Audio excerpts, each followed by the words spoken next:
오늘 소개할 이 사람은요. 1889년 4월 20일 오스트리아의 한 소도시에서 태어났습니다. 금발의 푸른 눈을 가지고 태어난 이 아이의 이름은 아디예요. 원래는 4남 2녀 중에 셋째로 태어났는데 위에 원래 형들이 있었어요. 근데 친형들은 이 아디가 태어나기도 전에 사망했고 이복 형들이 있었어요.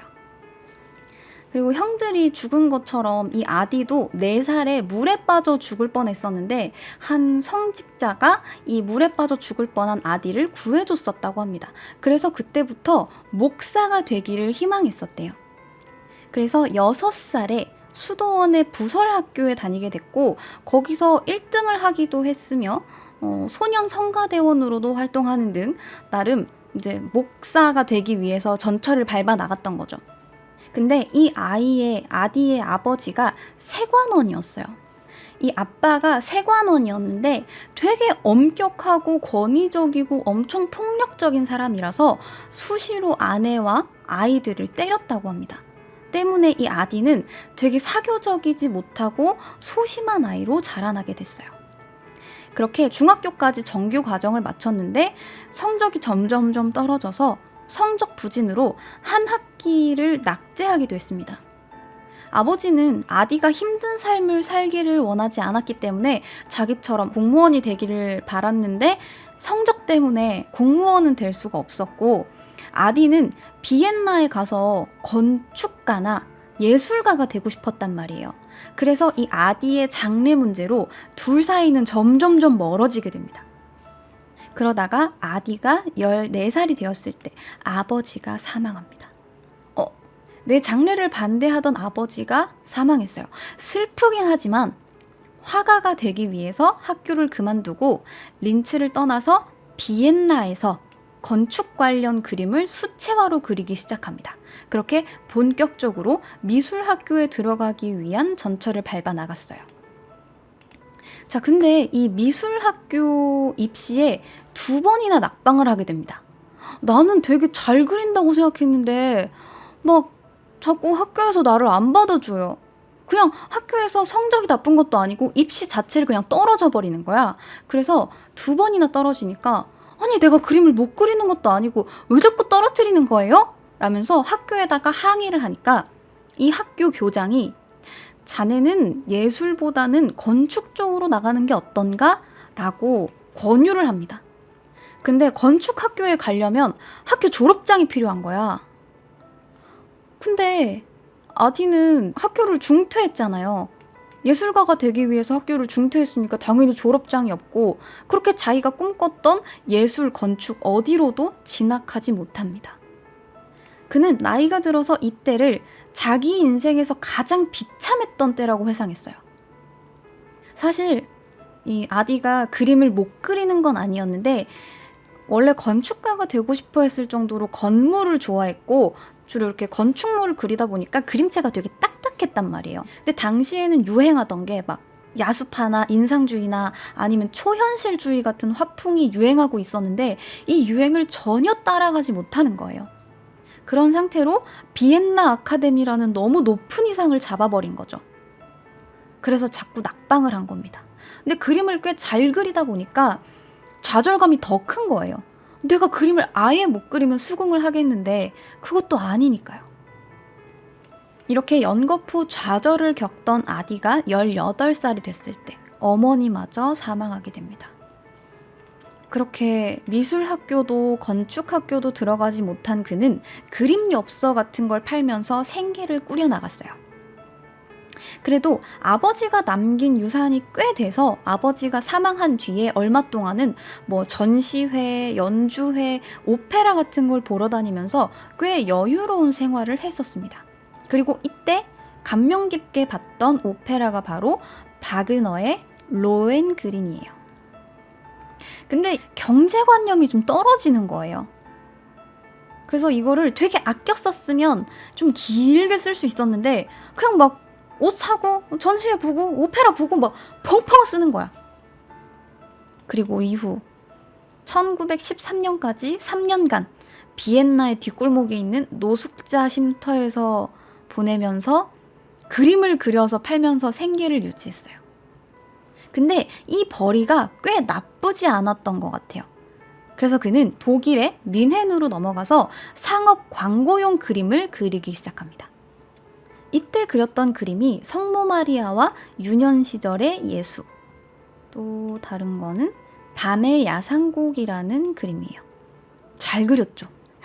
자, 그러던 1914년 아디는 독일에서 제1차 세계대전이 발발했다라는 소식을 들었고, 이때 사람들은 당연히 독일의 승리를 예감하면서 환호했었다고 합니다.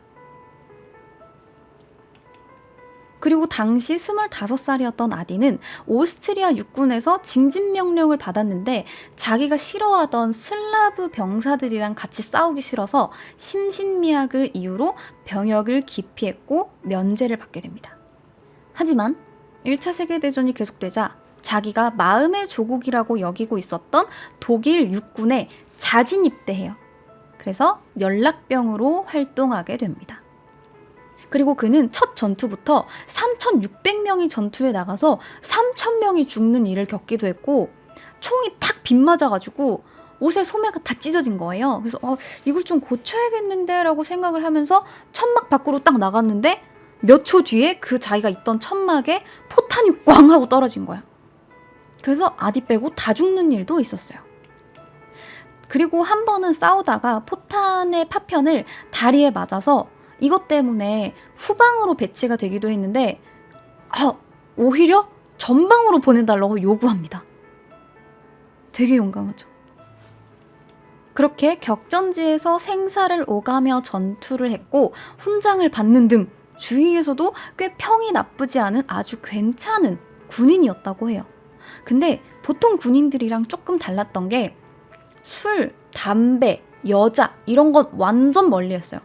술, 담배 전혀 하지 않았고 여자도 만나지 않았고 누구랑 편지가 오간다던가 하는 일도 없었고 시간이 나면 그냥 혼자 구석에서 그림 그리는 거예요. 그림 그리고 이거를 다른 군인들한테 선물해주고 이런 식으로. 그리고 전투 도중에 버려진 강아지를 데려와서 키우기도 했어요. 이게 1차 세계대전 당시 아디의 모습이에요. 여기 앉아있는 사람이 아디입니다. 자, 그러던 중 1918년 권총으로 프랑스군 5명을 죽이고 또다시 철십자 1급 훈장을 받기도 했습니다. 근데 이 해에 아디가 영국군의 독가스에 중독이 돼서 일시적으로 시력을 잃기도 했으며 이 때문에 후유증으로 목소리가 거칠어졌어요. 당시 아디는 눈꺼풀이 부풀고 눈물이 끊임없이 흘러서 눈알 자체가 관통당한 줄 알았었다고 해요. 얼마나 아팠는지. 하지만 얼마 지나지 않아 시력은 정상으로 돌아왔고 그가 정상으로 회복될 때쯤 독일은 패배했습니다. 아디는 이에 분개하며 공산주의자들과 정치인들이 열심히 싸운 군인들을 배신했다라고 확신을 했고 1919년 독일 노동자당에 입당하게 됩니다. 그리고 이때 아디는 자기가 가지고 있었던 재능 중에 가장 뛰어난 재능, 그림보다 더 엄청난 재능을 발견하게 되는데 그게 바로 대중연설이었어요. 그는 당내에서 가장 유능한 연설가가 되었고 1921년 아디 혹은 볼프라고 불렸던 아돌프 히틀러는 국가사회주의 독일 노동당이라 이름을 바꾼 나치당의 지도자가 됩니다. 히틀러는 점점 세력을 넓혀가서 1923년 무력으로 정부를 전복시킬 쿠데타를 꿈꿨으나 실패로 돌아갔고 히틀러는 체포가 되어서 5년형을 선고받았는데 스스로 변호를 합니다. 말 진짜 잘했어요. 애국심을 강조해서 이 쿠데타가 애국심 때문이었다라고 판단한 재판관이 가석방이 가능하도록 해두었고 히틀러는 5년형을 받았지만 12개월 만에 나올 수 있었습니다. 그리고 이러한 일들이 점점점 사람들 사이에 퍼져서 사회에 불만을 갖고 있었던 세력들이 지금의 체제를 끝낼지도 모르는 지도자 꿈나무, 히틀러다라는 인식이 머릿속에 박히게 된 거죠. 그리고 이때 괴벨스가 히틀러의 추종자가 됩니다. 괴벨스는 히틀러가 감옥에 들어가 있었을 당시 거의 쪼개져 있던 당을 다시 재건해 나갔고 1929년 검은 목요일로 시작해서 경제대공황이 왔고 근 1, 2년 만에 노동자의 3분의 1이 일자리를 잃어서 실업자 수가 거의 600만 명에 달하는 등 독일 자체가 정말 엄청난 타격을 입었단 말이에요. 근데 히틀러한테는 이때가 기회였던 거예요. 1차 세계대전에서 패배하면서 독일은 전쟁 배상금을 내야 됐고 정치적으로도 뒤숭숭해지자 국민들은 점점 극단적인 좌파나 우파로 쏠렸단 말이에요. 근데 이 중에 히틀러의 나치당은 극우 민족주의 대표 정당으로 자리 잡게 됩니다. 그리고 급기야는 세력을 불려 나가다 못해 1932년에는 대통령 선거에서 전쟁 영웅이었던 힌덴부르크 다음으로 히틀러가 36.7%의 득표율을 달성하면서 2위를 기록하게 됩니다. 그리고 1933년 수상이었던 파펜과 슐라이어가 경제를 살리지도 못하고 별 세력을 키우지도 못하고 있을 때 히틀러는 공산주의를 싫어하는 자본가나 농업가들의 지지를 등에 업고 슐라이어를 물리치고 수상이 됩니다. 그렇게 히틀러는 의회 동의 없이 법을 만들 수 있는 일당 독재 체제의 기틀을 닦았어요. 그리고 마침 1934년 대통령이었던 힌덴부르크가 사망하자 히틀러는 총통의 자리에 오르게 됩니다. 그리고 이러한 히틀러의 뒤에 아주 든든한 지략가가 있었으니 그가 바로 괴벨스였어요. 자, 괴벨스가 누굽니까? 나에게 한 문장만 달라. 그러면 누구든 범죄자로 만들 수 있다라는 말을 했던 사람이에요. 대중선동의 선구자예요. 1897년 10월 29일 독일의 작은 공업도시 라이트에서 파울 요제프 괴벨스가 태어납니다.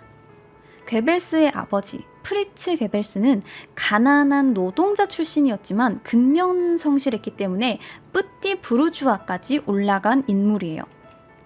그래서 괴벨스 집안이 그렇게 막 엄청나게 유복하지도 않았지만 엄청나게 힘들지 않아서 어렸을 때부터 어느 정도의 교육이라는 걸 받을 수 있었어요. 그리고 어릴 때부터 되게 똑똑했거든요.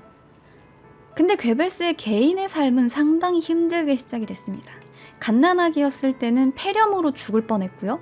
유년기 때는 골수염에 걸려서 평생 동안을 오른쪽 다리를 절며 살아야 하는 불구가 되었어요.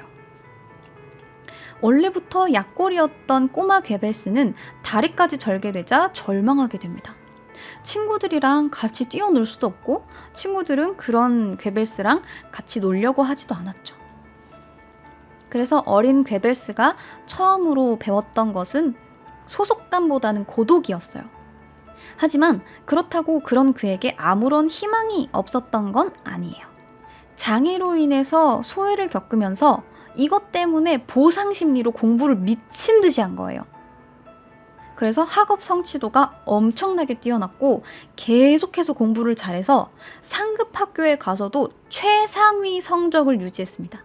특히나 문학 쪽으로 글을 쓰는 쪽에 재능을 보였던 괴벨스는 일찌감치 문학 창작에 몰두했고 그렇게 평범한 문학 소년이 탄생하는가 했습니다.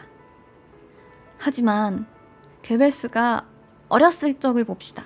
괴벨스 이전의 독일의 상태는 독일은 황제 비렐름 2세의 강대국 추구 정책이 되게 강력하게 추진이 되고 있었고 19세기 말 급격한 경제 발전 속에서 이미 국제 교역량이 영국에 이어서 2위를 기록하고 있었기 때문에 이 독일 제국의 부흥기 속에서 자라났던 괴벨스는 되게 민족적 자긍심을 느꼈단 말이에요.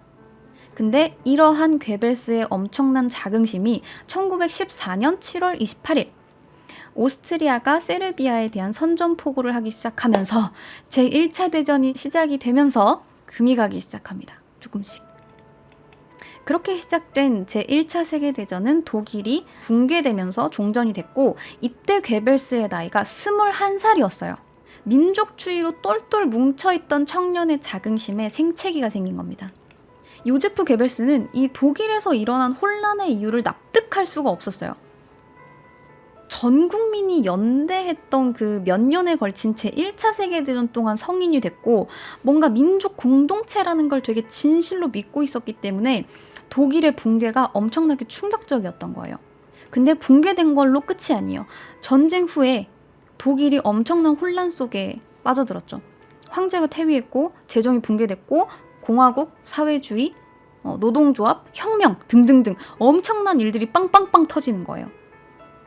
그러면서 독일이 제1차 세계대전에서 패망하고 승전국들과 베르사유 조약을 맺게 됐는데, 이 베르사유 조약이 독일인 입장에서는 거의 그냥 사형 선고나 다름없었단 말이에요. 아까 이야기했듯이 전쟁은 같이 했지만 그 전쟁에 든 비용을 패전국이 다 냈어야 됐기 때문에 과도한 배상금을 이 독일에다가 물렸단 말이에요. 그리고 이 조약으로 인해서 독일은 국제사회에서 거의 회복할 수 없을 정도의 타격을 입음과 동시에 고통의 시간을 보내게 됩니다. 이 독일이 전쟁 배상금을 내기 위해서 돈을 엄청나게 찍어냈어요. 일단 갚아야 되니까요. 돈을 계속 찍어냈는데 찍어내다 보니까 인플레이션이 온 거예요. 근데 그냥 인플레이션이 아니에요. 거기다가 세계 경제 공황이 터졌잖아요. 그러니까 야, 우리 돈 부족해. 야, 돈 빨리 내놔. 그러니까 돈을 계속 더 찍어내는 거예요. 그러니까 그냥 인플레이션이 아니라 하이퍼 인플레이션이 옵니다. 그래서 당시 독일의 경제 상황을 알려주는 예시를 하나 알려주면 1919년부터 1921년까지 물가가 약 1조 배 정도 오릅니다. 1조 배 정도 올라서 빵 한 덩어리에 50만 마르크, 저녁 한 끼에 180만 마르크, 레스토랑 가서 되게 좋은 저녁, 한번 고기 좀 썰어볼까? 하면 200억 마르크. 돈의 가치가 휴지보다 못한 거예요. 상황이 이렇게 되니까 만약에 집에 벽지가 망가지잖아요. 그러면 벽지를 사는 것보다 차라리 돈으로 그냥 벽을 바르는 게 나은 상태가 된 거야. 그게 훨씬 더 절약이 되는 방법이야. 그리고 땔감을 사느니 차라리 돈을 태우는 게 훨씬 더 현명한 방법이에요. 고기를 한번 사러 가려고 하면 수레로 돈을 날라야 돼요. 그냥 거리에서 애들이 이렇게 그냥 돈다발을 갖고 놀아도 애들이 그냥 갖고 노는가 보다 하고 말아요. 자, 이렇게 광적인 하이퍼 인플레이션과 외환 자본으로 투기를 하는 자본가들, 파산하는 소시민들, 이런 암담한 독일의 상황 속에 청년 괴벨스는 누구나 다 꿈꾸는 혁명이란 걸 생각하게 됩니다. 자본가들의 탐욕을 물리치고 독일 민족을 다시 우뚝 세울 수 있는 그런 혁명. 근데 우리 같았으면, 이렇게 힘들면 자, 우리 으쌰으쌰 합시다. 다들 집에서 어린아이들 돌반지 같은 거, 우리 결혼 예물 반지, 돈, 금 다 모아요. 여러분들 민족을 살립시다. 금 모으기 운동해요. 이렇게 하잖아요. 근데 괴벨스는 그런 생각을 하지 않았어요. 혁명의 주체는 민중이 아니라고 봤기 때문이에요. 박사과정까지 밟아서 꽤 똑똑했던 괴벨스는 강제와 명령의 힘을 믿었어요. 그래서 민중에게 명령을 내릴 수 있는 아주 강력한 지도자가 필요하다고 생각했던 거죠. 영웅적 존재. 그래서 괴벨스식 표현을 빌리면 독일 민족에겐 이 혼란을 수습하고 새로운 시대로 나아가는 길을 여는 강력한 천재가 필요했다고 해요. 그리고 괴벨스가 생각한 이 천재가 바로 제1차 세계대전에서 1급 철십자훈장을 받고 제대한 독일의 제국군 출신의 상병 아돌프 히틀러입니다. 괴벨스의 머리는 빠르게 돌아가기 시작했어요. 나를 거부한 여자친구, 내가 실업에 빠지게 만든 이 사회적 상황, 이런 돈만 가지고 있는 자본가인 유태인들 다 싫은 거야. 그래서 게르만 민족의 의무가 유대인의 영향으로부터 기독교 문화를 수호해야 된다고 생각했던, 존경했던 체인벌린의 말, 기타 등등이 짬뽕이 된 거예요. 그렇게 제2차 세계대전에서 600만 명 정도를 죽음으로 몰고 간 그의 관념이 완성이 되는 순간입니다. 자, 아무튼 이런 괴벨스는 히틀러를 보자마자 자기가 원하던 바를 정확하게 구현해낼 수 있는 재능을 그에게서 발견하게 됐죠. 괴벨스에게는 문학적 재능이 있었고 히틀러에게는 달변가적 기질이 있었어요. 그렇게 괴벨스와 히틀러가 만납니다. 괴벨스는 나치당에 입당해서 편집자가 됐어요.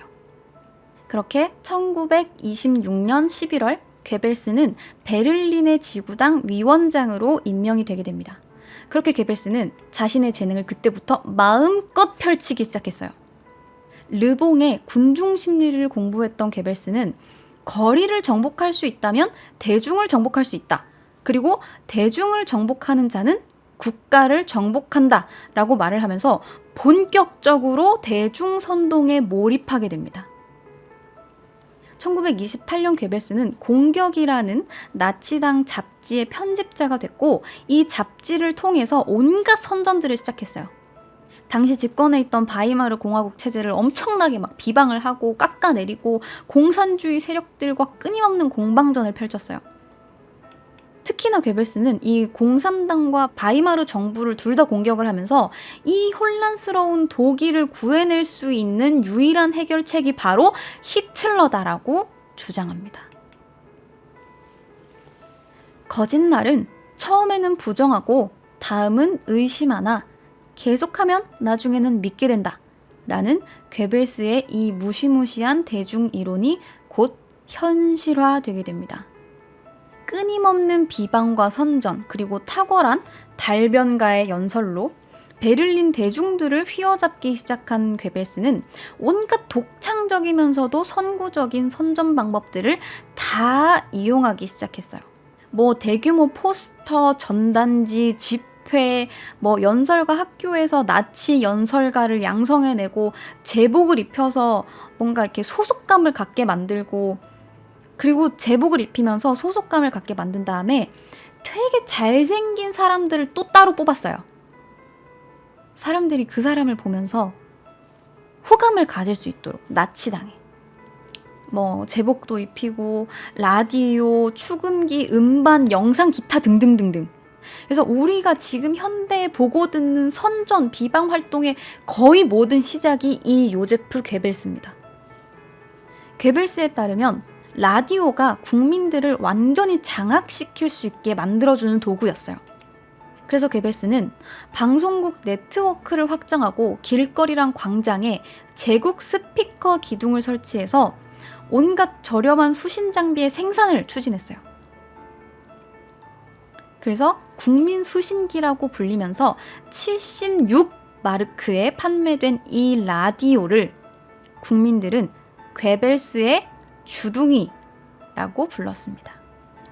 처음에는 나치당 난 잘 모르겠던데, 정치인들 다 똑같은 거 아닌가? 라고 생각하던 사람들도 계속 듣는 거야, 이거를.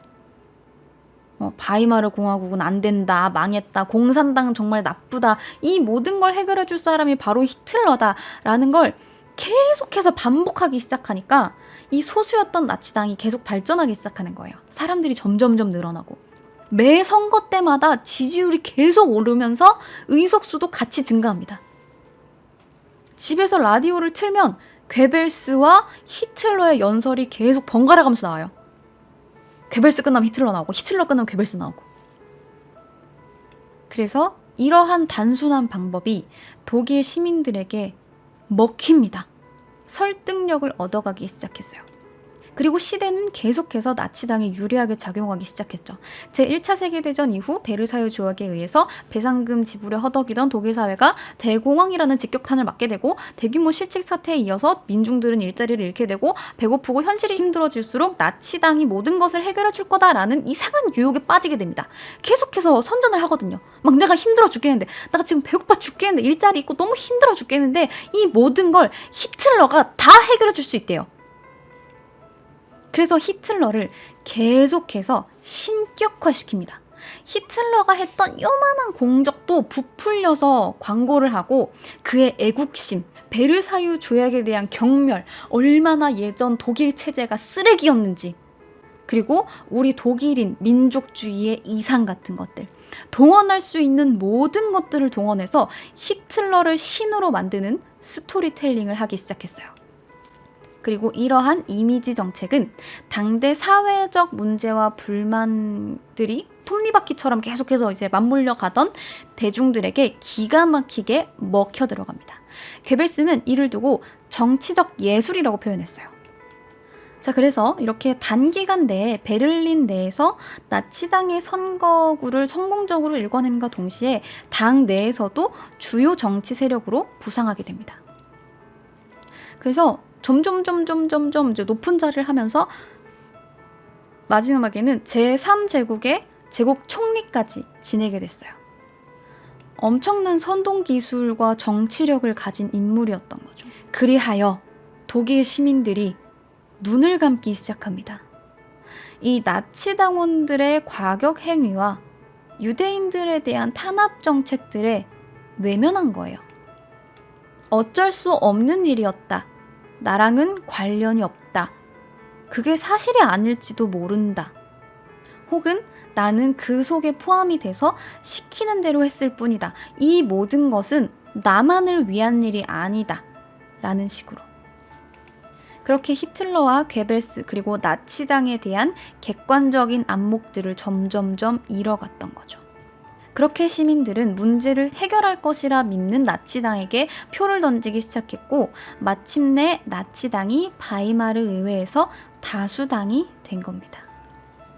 괴벨스는 애초에 대중들은 설득시키는 게 아니라 도취시키는 것이라고 이야기를 했는데 정말 그대로 흘러갔어요. 그렇게 1933년 1월 30일에 제1당인 나치당의 당수로서 히틀러가 총리에 임명이 됐고 1934년에 힌덴부르크가 서거하면서 당시 총리였던 아돌프 히틀러를 대통령 겸임에 승인한다라는 국민투표가 벌어졌는데 투표율이 96%였는데 이 히틀러가 대통령에 겸임한다라는 찬성표가 90%에 달했어요. 그러니까 거의 만장일치가 되면서 히틀러가 독일의 대통령이 된 겁니다. 그리고 법 개정 이후 총통이 됐어요.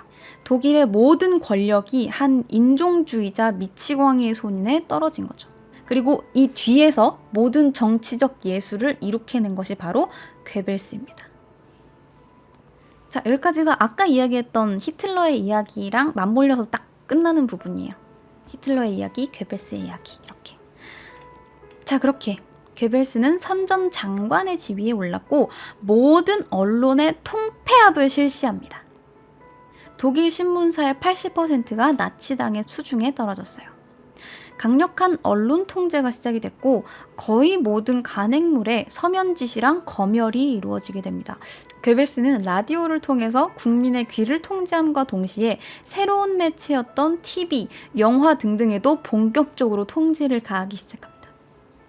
1936년 베를린 올림픽에서는 세계 최초로 제국 방송사를 통해서 방송 시설이 있는 거의 모든 국가의 방송 보도를 송출하는 데 성공했어요. 자, 그리고 독재 국가에서 하는 정책 있죠. 3S 정책. 국민들의 정치적 관심을 다른 곳으로 돌리기 위한 수단으로 우민화를 유도하는 정책을 쓴 거죠. 낮에는 스포츠 스크린 이런 거 하고 밤에 또 하는 그 S 뭐 있어요. 뭐 어린이들은 몰라도 돼요. 근데 뭐 스포츠라고 해도 맨날 뭐 축구하고 농구하고 그런 운동 경기만 나갔겠어요? 아니죠. 독일의 총통, 히틀러의 건재한 모습, 그의 카리스마, 그의 비전, 그가 이끄는 제3국의 위험 이런 것들이 송출이 됩니다. 그럼 그걸 보는 독일 국민들은 어땠을까요? 이제 히틀러가 진짜 신처럼 보이고 우리를 이끌어 나갈 지도자처럼 보이는 겁니다. 그리고 이후 방송 기술을 통해서 히틀러의 일거수일투족이 모든 국민들에게 방송이 돼요. 그래서 괴벨스는 이를 두고 괴벨스식 선전 기술의 걸작이라고 했습니다. 대개 하급 군인 출신이거나 사회 부적응자들로 이루어진 나치운동 지도부에서 인문학 박사 학위의 지식인 괴벨스가 이루어낸 미친 성과들이었어요. 히틀러의 안목은 탁월했던 거죠. 그리고 이제 사람들에게 히틀러는 진짜 신이 된 거고, 괴벨스의 입장에서도 히틀러는 자기가 원하는 대로 만들어진 겁니다. 정말 민중에게 명령을 할 수 있는 강력한 지도자. 그래서 그는 마지막 순간까지 소련군이 베를린을 함락시키기 일보 직전인 그 순간까지도 히틀러가 신이라는 생각을 믿어 의심치 않았어요. 따라서 전투에 패했다는 소식이 들려와도 나중을 위한 더 큰 발판, 어쩔 수 없는 과정의 일부라고 생각했던 거죠. 그러니까 미쳐 있었던 거예요. 그리고 이 위대하신 분이 제2차 세계대전을 일으킵니다. 수많은 사람들이 죽었고 유대인과 소수인종들, 장애인들을 수용소에서 학살했어요. 인류는 역사상 유례 없었을 끔찍한 나치의 이 전쟁 범죄를 일컫기 위해서 홀로코스트라는 용어를 따로 만들었을 정도입니다. 자, 그렇다면 이 신과 신을 만든 남자의 마지막은 어땠을까요?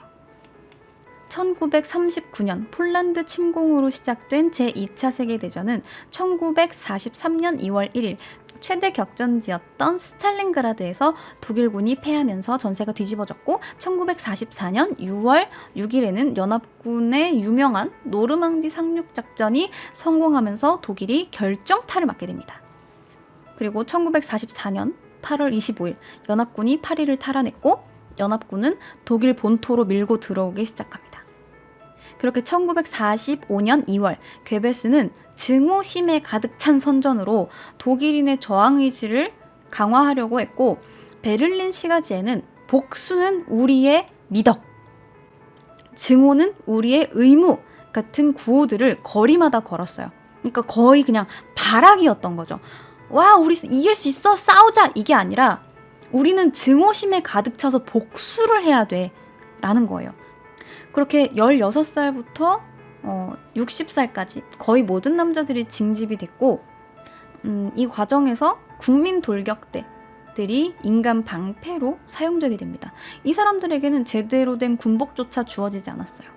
그리고 1945년 4월 16일 베를린 공방전이 시작이 됐고, 압도적인 전략 차이로 베를린 시가지는 계속해서 함락이 됐어요.